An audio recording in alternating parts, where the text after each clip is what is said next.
It's the end of the day, and Mrs. Gibson makes a special announcement. She is very proud of her students, and she wants to celebrate their hard work.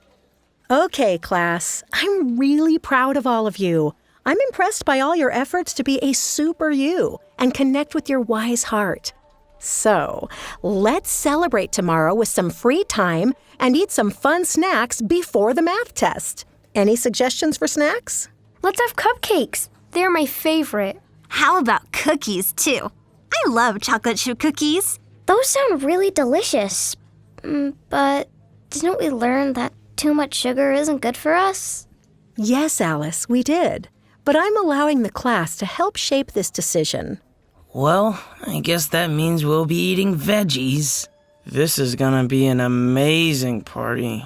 Yeah, it sounds like we're gonna have a lot of fun eating carrot sticks. I have an idea. Let's use the freeze frame tool. There are 5 steps, and once we're done using this tool, we can try to come up with a solution that we can all agree on. Practicing the freeze frame tool helps us to make better decisions instead of quick, impulsive ones. It's a good habit to pause and think about our choices before making decisions.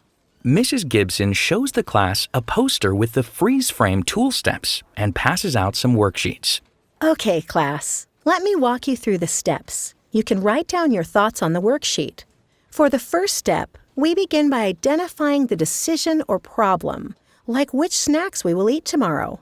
And then we share our thoughts and feelings about that decision. After the students write down a few thoughts on their worksheets, Van raises his hand.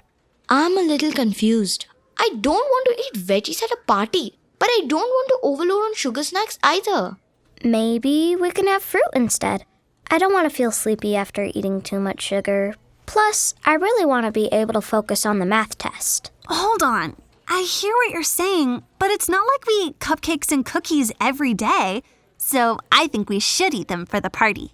After a few more students share their opinions about what to have as a celebration snack, Mrs. Gibson speaks.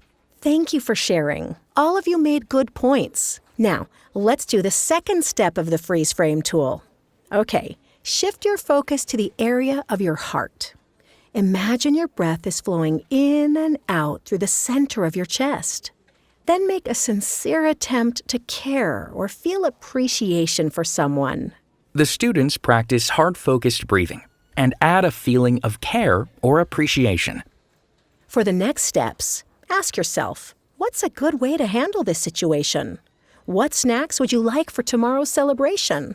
If you have any ideas or solutions, write them down on your worksheet. The students practice the last steps of the freeze frame tool. They write down some of their ideas on a worksheet.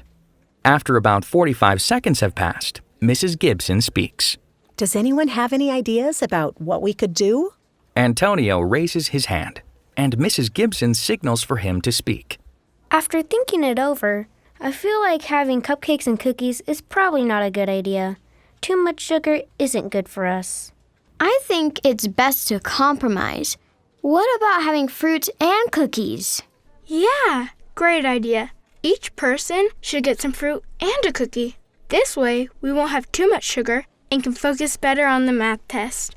The entire class nods in agreement, and then Booker shouts out, Hey, I'll bring the cookies. Okay, I'll bring the fruit. I am very impressed, class. By listening to your heart, you are able to make a decision that everyone can agree with.